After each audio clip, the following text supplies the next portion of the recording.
आं दिनै बरदिनि ब्लकनि BCC meeting block लेभेलनि गोटै accountant लोगोसे CRCफोर लोगोसे BMC BO SI आरो डिस्ट्रिक्ट लेभेलनि DO बायद' फैयाखै थेवबो प्लेनिं अफिसार फैदों प्रग्राम अफिसार फैदों डाइटनि लेक्सारार फैदों आरो गोटै CRCफ्रा फैदों BRP फैदों खोब मोजां मोनदों जोंनि बे हदुर बरदलनि मेन राजा लामानिफ्राय फैयै एकदम फ्राय 20-25 किल'मिटार गोजानाव फैनानै जोंनि हाजो खाथियाव बे फरायसालिखौ नायफैदों आंनि केसाखाथुनि बर' गुदि फरायसालिखौ नायफैदों बेयाव जे मिथिंनि माबाखौ लादों जायगाखौ लादों खोब गोजोननाय मोनदों बिथांमोना नुफैदोंनानै हयथ' मोजां मोनाबाबो जोंनि बे बालाबारि गोरानावबो जे जों माबायदि अबस्थायाव जों फरायसालिखौ गायसननानै दङ रायजो राजानि हेफाजाबै बोरैहाय बिफां लाइफां गायदों हयथ' बिथांमोना नुनानै मोजां मोनदों बा गाज्रि मोनदों आं मिथिया नाथाय आं खोब गोजोननाय मोनदों बोसोर बिदि रावबो फैफेराखैमोन बिथांमोना जे बेयाव फैनानै जोंनि केसाखाथुनि बर' गुदि फरायसालियाव जे जायगाखौ लानानै खोब मेहेर गोनां मेल खुंफैदों गावसिनि ब्लक लेभेलाव मिथिं जानो गोनांखौ जोंनि बावनो केसाखाथुनि बर' गुदि फरायसालियाव खुंफैदों आं गोजोननाय मोनदों लोगोसे फ्राय CRCफ्रा फैजोबदों आं नुदों आरो एकाउन्टेन्टफोर फैदों आरो ब्लकनि सारमोनाबो फैजोबदों बा आरो डिस्ट्रिक्ट लेभेलनि DO अफिसनि डिस्ट्रिक्ट लेभेलनि माबाफ्राबो फैजोबदों फ्राय DO बायद'ल' फैयाखै आरो SI फैयाखै गोजोननाय मोनदों आङो आरो रायजो राजाफ्राबो फैनानै आरो फरायसालि फैनानै जे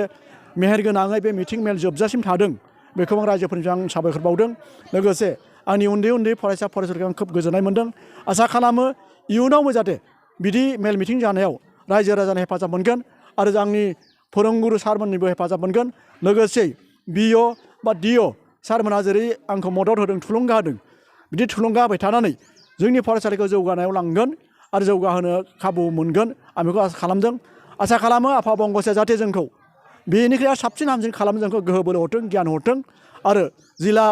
सोलोंथाइनि बा ब्लक सोलोंथाइनि खोन्दो सोलोंथाइनि सारमोनाबो जाहाथे अराय सम सहाय होगोन बिथां आं आसा खालामदों लोगोसे जोंनि बे फरायसालियाव फैनानै जेरैबायदि फैदों लैहोरैनो थिग थांफिननाय समाव बिथांमोनखौ जाहाथे मोजां न'सिम सारमोनखौ जाहाथे दोनहैयो गावसिनि गथ' गथाय बिसि फिसा मोजाङै जाहाथे संसार जालायनो बा फरायसालिखौ मोजाङै नायगिदिंनो खाबु होयो आं बेखौ आफा गंसा आर'ज खालामनानै आं सुंद' बिबुंथि एसे फोजोबबाय लोगोसे निउस लाइभनि नोंथांमोनखौ फैनानै जाहाथे बे खबरखौ लाफैदों बेखौबो नोंथांमोननि निउस लाइभनि सुबुंसाफोरखौ आं गोजोननाय बावबाय साबायखर बावबाय गोदान बोसोरनि हामलायनाय थाबाय आं बेखिनिखौ बुंथिबाय गोजोन्थों শিক্ষা খণ্ডৰ আমি BACG মিটিংখন আমি কেঁচাকাঠনি LP স্কুলত আমি পাতিবৰ কাৰণে আচলতে ব্লকে সিদ্ধান্ত লৈছিলে আৰু সেই সিদ্ধান্তৰ মৰ্মে আজি এই যিটো অঞ্চল সেই অঞ্চলটো খুবেই দুৰ্গম পাহাৰৰ কাষত আৰু ইয়াত দেখিছোঁ যে অভিভাৱকসকল আৰু ৰাইজ যথেষ্ট সচেতন তেওঁলোক সকলোৱে আজি সেই মিটিংখন চাবলৈ আহিছে আৰু এইটো এটা আমাৰ কাৰণে বৰ ডাঙৰ ভাল মেছেজ হ'ব যে আজি BACG মিটিংখন ইয়াত হৈ যে আমি আজি শিক্ষা ডিপাৰ্টমেণ্টে আজি আমি ল'ৰা ছোৱালীৰ কাৰণে যিখিনি কৰি আছোঁ সেই মিটিংখনৰ যিখিনি কাৰ্যসূচী সেই কাৰ্যসূচীখিনিও গোটেই ৰাইজেও শুনিবলৈ পাইছে আৰু ইয়াত বিভিন্ন ধৰণৰ ক্লাছৰুম ডেমনষ্ট্ৰেশ্যনকে ধৰি বিভিন্ন ধৰণৰ আমি শৈক্ষিক কথা আলোচনা কৰিছিলোঁ আৰু আমি বিভিন্ন ধৰণৰ ৰাইজৰ পৰামৰ্শও লৈছোঁ যিখিনি নেকি আমি গোটেই ডিষ্ট্ৰিক্টখনৰ কাৰণে আচলতে খুবেই ফলপ্ৰসূ হ'ব আৰু এই মেছেজটো যদি আমি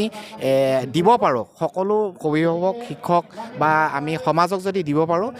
তেতিয়া কি হ'ব যে আমাৰ শিক্ষাৰ প্ৰতি যিটো আগ্ৰহ ল'ৰা ছোৱালী সেই আগ্ৰহটো বাঢ়িব আৰু আমাৰ অভিভাৱকসকলেও শিক্ষাক মানে কেনেকৈ তেওঁলোকে আচলতে আমাক সহযোগিতা কৰিব লাগে সেইখিনি কথাও তেওঁলোকে আমি আগবঢ়াব পাৰিব গতিকে এইখিনিকে কৈ মোৰ চমু বক্তব্য মই সামৰণি মাৰিছোঁ আচলতে খুবেই ভাল লাগিছে আৰু এটা কাৰণেই ভাল লাগিছে খুবেই প্ৰাকৃতিক পৰিৱেশ আৰু বিদ্যালয়খনৰ যিজন প্ৰধান শিক্ষক তেখেতে বিদ্যালয়খনৰ কাৰণে যিখিনি কৰিছে সেইখিনি সঁচাকৈ শলাগিবলগীয়া আৰু ইভেন এই বিদ্যালয়খন এজনীয়া শিক্ষক হিচাপে তেওঁ এখন আদৰ্শ স্কুল আচলতে গঢ়ি তুলিবলৈ চেষ্টা কৰিছে আৰু আমিও কথা দিছোঁ তেখেতক যে আমি মানে কাৰ্যালয়ৰ ফালৰ পৰা বা আমি অফিচিয়েলসকলে যিখিনি সহায় কৰিব লাগে আমি সদায় সহায় কৰি গৈ থাকিম আৰু তেখেতৰ উৎসাহক আমি সদায় সহযোগিতা কৰিম আৰু ৰাইজকো কৈছোঁ যে তেখেতসকলেও সদায় সহযোগিতা কৰি যাব বুলি আমি আশা ৰাখিছোঁ গতিকে আমি ইয়াৰ কণ ছাত্ৰ ছাত্ৰীসকলৰ উজ্জ্বল ভৱিষ্যত কামনা কৰিলোঁ ধন্যবাদ आंनि मुङा प्रबिन हाख्रारि लेक्सारार आं डाइटआव मावो दिनैहाय जोङो 29 तारिख डिसेम्बरनि जोङो दिनै एस पार शेड्यूल जोङो BACG अर्थात ब्लक एकाडेमिक कोर ग्रुपनि आफादखौ बेयाव लानाय जादोंमोन बरदलनि केसाखाथनि LP स्कुलाव आरो जों फैनानै बहुत मोजां मोनदों आङो नैबे बरदलनि एडुकेशन ब्लकनि एकाडेमिक इनचार्ज आरो आंजों फैफादोंमोन जोंनि बरदलनि एडुकेशन ब्लकनि ब्लक मिशन कोअर्डिनेटर बिथां निरन्जन बिथां ओमफ्राय जोंनि धेमाजि जिल्ला समग्र शिक्षानि DPO TTNP मिसेस अरुणिमा दुवारा बायदेव आरो सानै फैफादों बिथांमोना जाहैबाय DPO IENIS बिथां बरलय बिथां आरो नाथ बिथां जों गासैबो फैनानै जों बेयाव ज' जाफैबाय आरो जोंनि डिस्ट्रिक्ट एलिमेन्टारि एडुकेशन अफिसाराबो माने फैनो गोनांमोन किन्तु बिथाङा बिसेस माने खारननि थाखाय गुवाहाटीयाव थांनांगौ जानायखाय बिथाङा फैनो हायासै जोङो बिदि प्रत्येक मासावनो बिदि BACG लेभेलनि मिटिं लाबाय थायो जोङो स्कुल लाबाय थायो जोङो आरो जों नैबे BACG मिटिङावनो जोङो बायदि रोखोमनि जोङो एजेन्डा लानानै जोङो सावरायो जोंनि एकाडेमिक ब्लकनि माबायदि माने दा सोलोंथाइ बिथिंनि जिकुनु माने जोङो बिसयनि सोमोन्दै जोङो सावरायो बेवहाय दिनै जोङो सावरायदोंमोन निउ एडुकेशन पलिसि 2020 आरो ओमफ्राय जोङो माने सावरायदोंमोन FLN फाउन्डेशनेल लिटारेसि एन्ड निउमारेसि आरो जों सावरायदोंमोन आरो मोनसे जाहैबाय निपुन भारत मिशन निपुन भारत मिशन आरो बिनि उनाव जों